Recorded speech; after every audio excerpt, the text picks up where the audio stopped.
మీ బట్టలకి సాఫ్టింగ్ ప్రొటెక్షన్ ఇచ్చే సరైన ప్రొడక్ట్ ఎలిమ్ ఫ్యాబ్రిక్ కండిషనర్.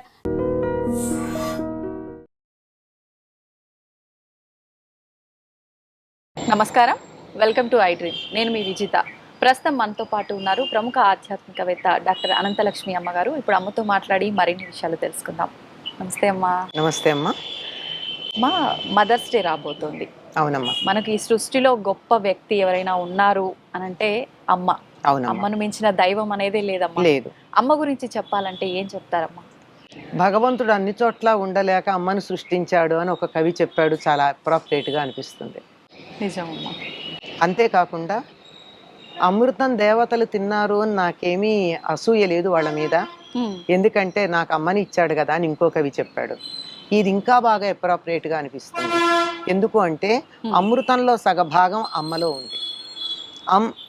తర్వాతే కదా ఉన్నది. అమ్మే ఋతం అని చెప్పేది అమృతం అని నేను వ్యాఖ్యానం చేస్తా.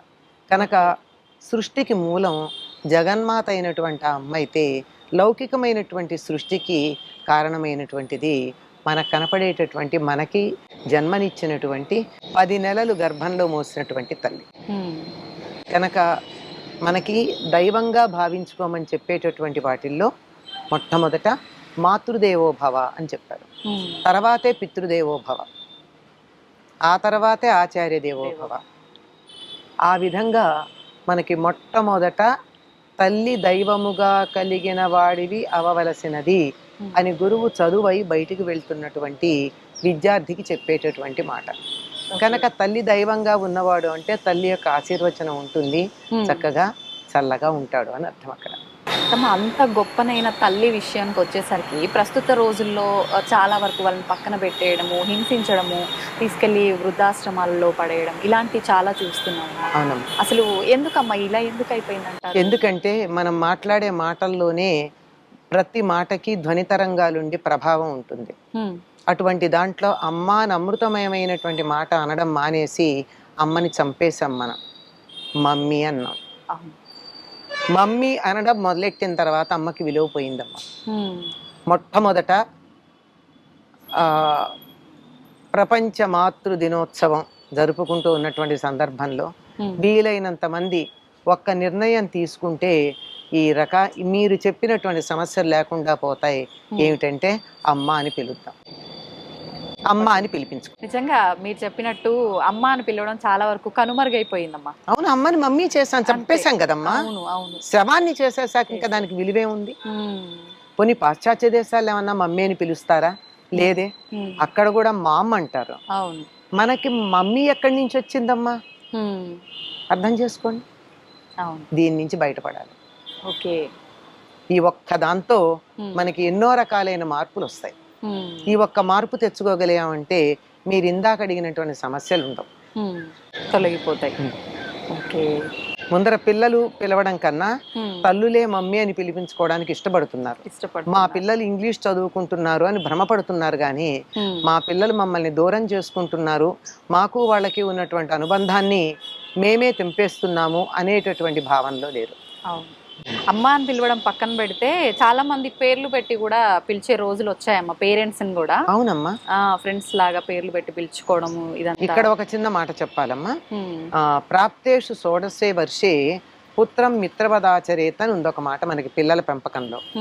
16వ సంవత్సరం వచ్చేటప్పటికి కొడుకుని స్నేహితుడిలాగా చూడాలని, అంటే 5 ఏళ్ళు దైవంలాగా చూడాలి, 5 ఏళ్ల నుంచి 10 ఏళ్ల పాటు అంటే 15 ఏళ్ళు వచ్చేదాకా దాసుడిలాగా చూడాలి, పనిచేయడం నేర్పించాలి, ఆజ్ఞని పాటించేటట్టుగా చెయ్యాలి, ఎదిరించకుండా ఉండడం నేర్పాలి. ఇదంతా అయ్యాక 16వ సంవత్సరం వచ్చాక స్నేహితుడిలా చూడాలి అంటే తండ్రి కొడుకుని స్నేహితుడిలా చూడాలి, కానీ కొడుకు తండ్రిని స్నేహితుడిగా చూడకూడదు.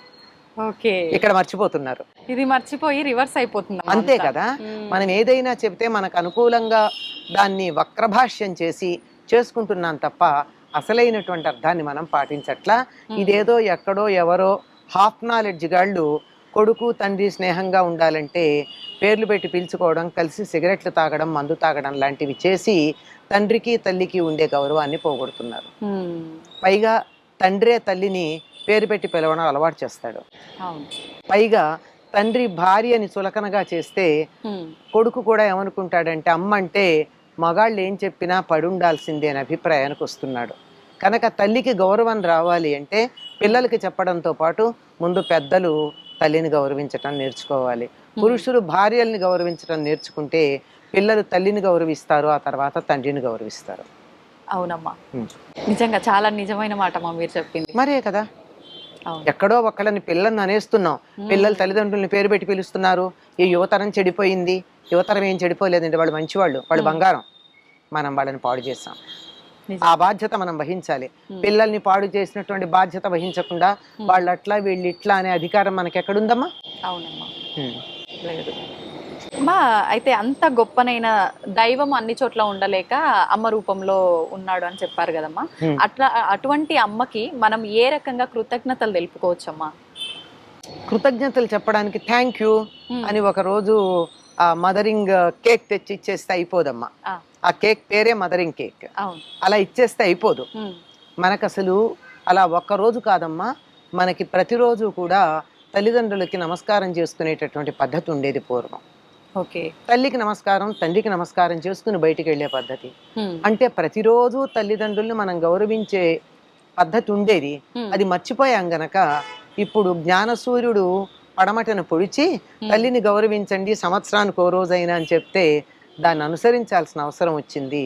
మనకి చెప్పిన పద్ధతి ఏమిటంటే తల్లి తండ్రి కన్నా 10 రెట్లు గౌరవనీయుడు, తండ్రి గురువు కన్నా ఉపాధ్యాయుడి కన్నా కూడా 100 రెట్లు గౌరవనీయుడు అని చెప్తూ వీటన్నింటిని బట్టి తల్లి ఎంత గౌరవించాల్సిందో చూడండి. ఉపాధ్యాయన్ దశ ఆచార్య, ఆచార్య శతాన్ పితృన్ సహస్రంతు మాతా గౌరవేణాతిరిచ్యతే అని చెప్పారు.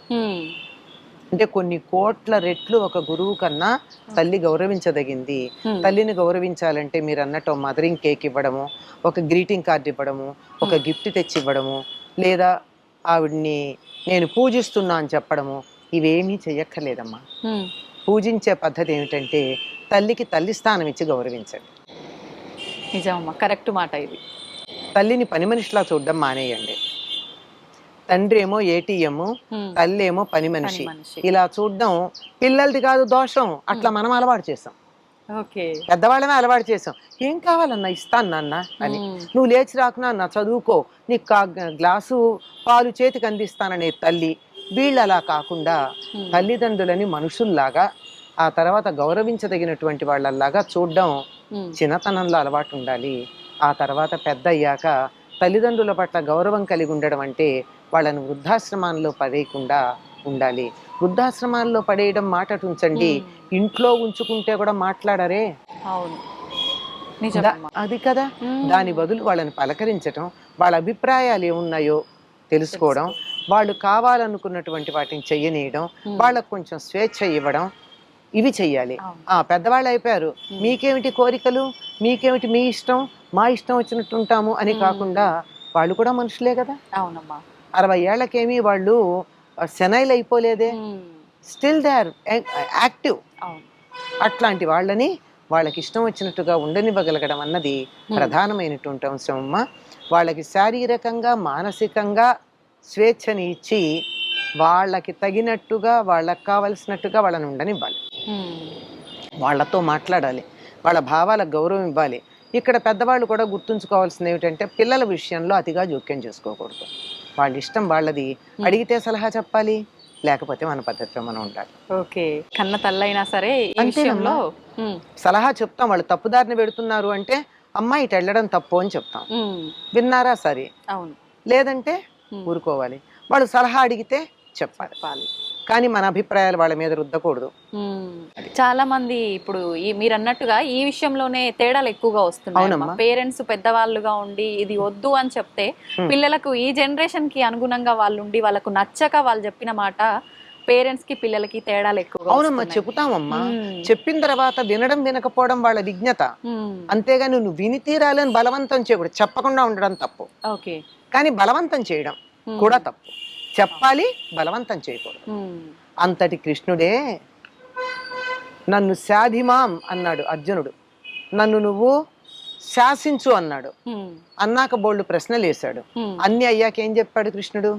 యథేచ్ఛసి తథాకురు అన్నాడు. నీకు ఇష్టం వచ్చినట్టు చేయమన్నాడు. నేను చెప్పా, మంచో చెడో, ఇది మంచి ఇది చెడు అని చెప్పా.